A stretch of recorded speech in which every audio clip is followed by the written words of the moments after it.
Undisputed finally dropped a new update with gameplay changes, bug fixes, and new fighters and venues. Let's not waste any time and get right into it. So I took some time to actually stop and play and figure out everything and actually can give you guys an educated response. That way I wouldn't have the bias of old gameplay or the excitement of new gameplay or giving information without actually trying everything that was in the patch notes. So let's start with the simple. There's 3 new venues that is in Undisputed: the Lighthouse Theater, the Magna, the Santiago, which I think are amazing additions, especially if this Santiago one will be free roaming career mode. Anytime I see venues, I think career mode. And if we were to be honest, one area that Undisputed has yet to miss in will definitely be venues. So now we have a total of 14 venues. They also took the liberty of reordering the venues in the way they're placed in the list. And it's also nice to see we have a good selection of gym venues, minor venues, and major venues. As far as the major venues are concerned, we have the WBC Arena, the Keiretsu Arena, and now the Lighthouse Theater. 2 arenas I would like to see still is Las Vegas, Nevada, and honestly I would love to see that arena that Canelo fought in Mexico. It looked very, very cold, and I would love to have a big Mexico venue. That would be dope in my opinion. And with that being kicked off, let's talk AI. So let's put it on Undisputed,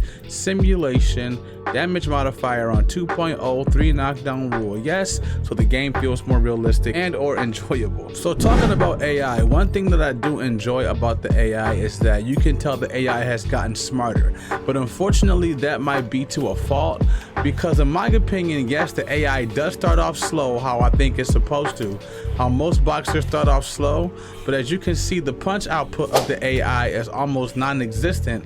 That's at least in the first round, and that's to a huge fault.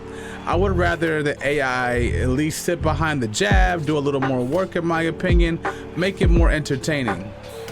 And don't get me wrong, I know what they're going for is to get those feel out rounds, calculating you and thinking about some things, and the AI, to their respect, also now takes angles. It also knows how to understand your punch patterns. Like if I was to throw a right hand over and over again, throw a right hand over and over again, it's gonna know when I wanna throw the right hand, and eventually it's circling away.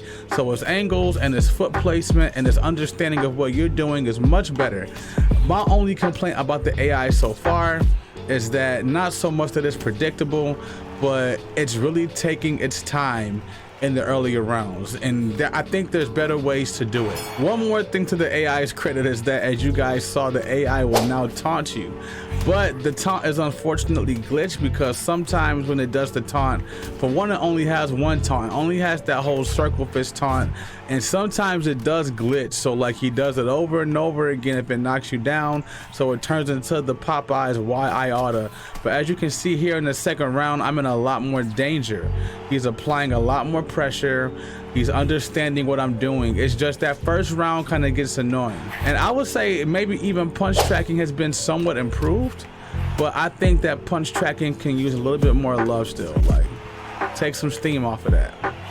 One thing I also appreciate about the AI is that when the AI feels like it's in a rut, it will take a knee. So I'm trying to trigger it, throwing some jabs out there, trying to not hurt him too much. See, the AI takes a knee. So now let's talk new fighters. We do have Adam Hamed, Joe Calzaghe, as you just recently saw, and we have none other than Tommy Morrison, the Duke Morrison. While we're on this subject, I do have to admit I feel like this render out of all of them is the worst render. I think the eyes are too dark, maybe the face is too light, too greasy, but it doesn't quite feel like Tommy yet, you know? I do believe the render needs some TLC, but nonetheless, I'm happy they're in the game. Back at this venue, because I wanted to give flowers where flowers do, look at the padding on the ring.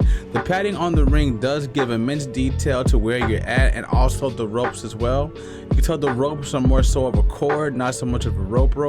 And I do have to say that I appreciate the bleachers and the immersion. The only thing that throws off the vibe for me is the ring corner still has sponsors in them. Outside of that, I love the vibe of the gym, and it's definitely looking good. One thing I can say about the fighters they added is that they did a very good job with animations this time. There was some things that we said Loma didn't quite feel like Loma, and they actually fixed some things on Loma, and they actually did fix some things on Loma to make Loma feel more like Loma. But they did a great job as far as putting unique animations and character movements on these fighters. One thing I do have to point out is the unique directional punch, and I only found one so far, but if you do a directional punch with this fighter, he does do a ducking and leaping straight. So if I rock this guy right here, boom boom, I rock him, a ducking leaping straight, ha ha ha ha, and it kind of makes you wonder where else are we going to get them? And who else is going to get them? I believe that Joe Frazier is due for some. And if they are in directional punches, I think that's smart, because they deserve to be unique at the end of the day. And let me go ahead and get knocked down real quick so I can show you guys what this taunt looks like. Hold on. See that? Look, you see, and it loops. It loops. So it's good, just, yeah. That looping taunt to me is still crazy. They said they did an update on Kenny Bayless in the opening scenes, and if you look at Kenny Bayless, you can see his mouth moving like he's giving instructions. I turned my audio down, but his face isn't standing still no more, and you can at least see that he's talking. Now, blocking animations, they did say they added more body block animations so that you will be able to more effectively block body shots, and they added more animations in general so that the blocking transitions seemed more smooth. One thing I did notice about the Philly shell is that they did put more emphasis on the shoulder. So now I can rotate my shoulder more clear. If you look at my Philly shell shoulder, I put the shoulder up and it shows that it has a high shoulder. I can actually rotate the shoulder back. I can rotate the shoulder forward. This block animation itself is more smooth. Before, he would just bring his hand down to block the body. Now I can actually close and shift on my body. And as far as rope weaving, what they're referring to is the rope actually being able to move with your body. As you can see, the rope is moving with me and you have full range of motion as well. And let's mention another big one, the step back right. The step back right is no longer as spammable. Is it still somewhat exploitable in my opinion? Absolutely. But look, if you step back right, it slows down.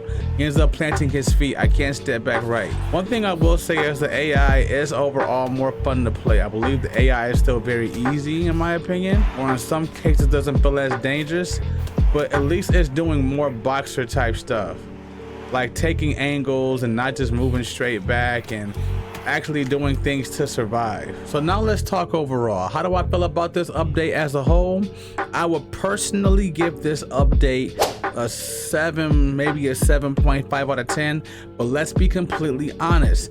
People are not going to say the update is good until what they want to see fixed gets fixed. Like what? Online issues, desync, power issues. They want to have people have more of a vulnerability system. They want the punches to be more dangerous, and they don't want to have to just adjust the power settings to do that. So until some of these major issues get fixed, no one's ever going to say it was a good update. And Coach's Corner dropped a video of the AI fighting the AI. It seems like the AI does adjust better to a human player, because when the AI is fighting the AI, you can see there's some flaws there. Like the AI is trying too hard to figure itself out. Daggone near having a meltdown if you watch the AI versus AI fight. So I would say the AI versus itself, it doesn't look much smarter. It actually looks worse. But the AI versus us, it does look better. Once again, I give this update a 7.5 out of 10. I am optimistic, and I'm going to have the unpopular opinion here. I still like the game. Does the game frustrate me? Absolutely. Does the game need TLC? Absolutely. Is there things I want to see get fixed?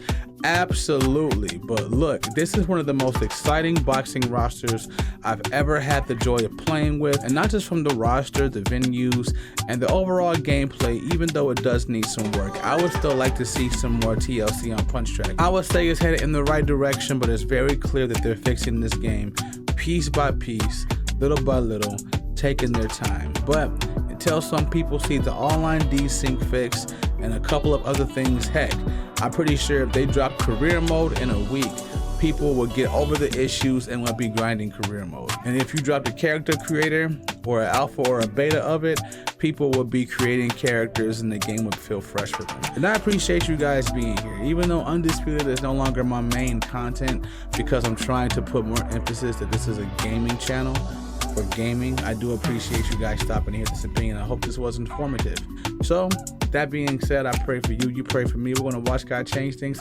I'll catch you guys in the next one, man. Peace.